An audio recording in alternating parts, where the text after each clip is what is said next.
മണിക്കൂറുകൾക്ക് മുൻപ് മരണം മുന്നിൽ കണ്ട് ജനന ദിവസം അറിയാം, ഈ സ്ത്രീക്ക് മരണ ദിവസവും പിടികിട്ടി. ഇപ്പൊ നമുക്കറിയത്തില്ല എന്ന് നമ്മൾ മരിക്കുമെന്ന്. അറിയാൻ പറ്റുമോ? അന്ന് തന്നെ മനസ്സിലായി, എന്റെ ജനന ദിവസവും പിടികിട്ടി, മരണ ദിവസവും പിടികിട്ടി. മരണത്തിന് മുൻപ് ഒരു പ്രിപ്പറേഷനും ഇനിയില്ല, തീരുക.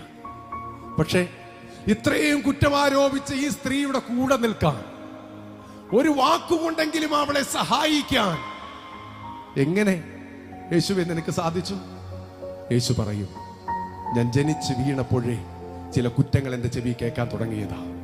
ഞാൻ ജനിച്ച് വീണപ്പോഴേ മറിയുടെ മകനെന്ന് വിളി കേട്ട് തുടങ്ങിയതാ. ജനിച്ച് വീണപ്പോഴേ നീ ദൈവപുത്രനല്ല, അച്ഛന്റെ മകനെന്ന് വിളി കേട്ടതാ.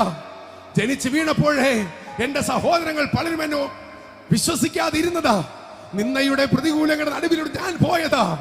ഈ പ്രശ്നത്തിലൂടെ ഇന്നിവൾ കടന്നു പോകുന്ന വിഷമം എന്താണെന്ന് എനിക്ക് മനസ്സിലാക്കാൻ കഴിയും. വെറുതെ അല്ല യേശു സഹായിച്ചത്. ഇന്നവൾ കടന്നു പോകുന്ന പ്രതിസന്ധി എന്തെന്ന് മനസ്സിലാക്കി കർത്താവ് അവളെ സഹായിക്കാൻ നിന്നു. പാപമൊഴികെ സകലത്തിലൂടെയും കടന്നുപോയ കർത്താവ് നമ്മോട് പറയുന്നു, ഇന്ന് നീ കടന്നു പോകുന്ന പരീക്ഷകൾ കർത്താവിനറിയാം. ഇന്ന് നീ കടന്നു പോകുന്ന ഞെരുക്കങ്ങൾ കർത്താവിനറിയാം. സാമ്പത്തികമായി ഞെരുക്കമുണ്ടോ?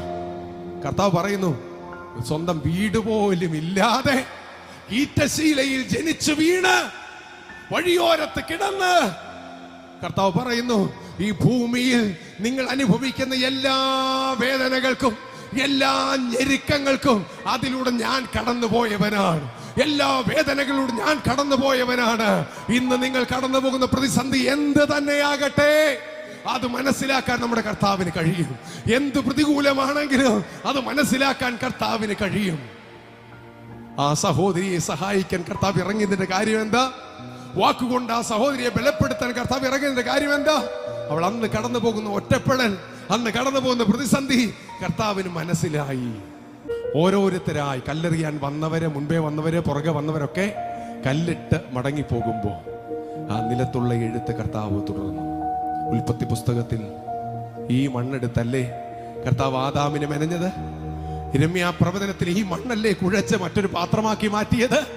മണ്ണ് മനുഷ്യനാണ്, മണ്ണ് മനുഷ്യന്റെ ശരീരമാണ്. ഈ നിലത്തെഴുതുന്ന കർത്താവ് തന്റെ കൈ വിരലുകളാൽ ആ നിലത്തെഴുതി ചരിത്രം, അവളുടെ ചരിത്രം മാറ്റി കുറിക്കുമ്പോൾ, അവളുടെ ഭാവി കുറിക്കുമ്പോൾ ഓർക്കുക, ഇന്ന് പകലും ഈ മണ്ണായ ശരീരത്തിൽ എഴുതാൻ കർത്താവിന് ആഗ്രഹമുണ്ട്.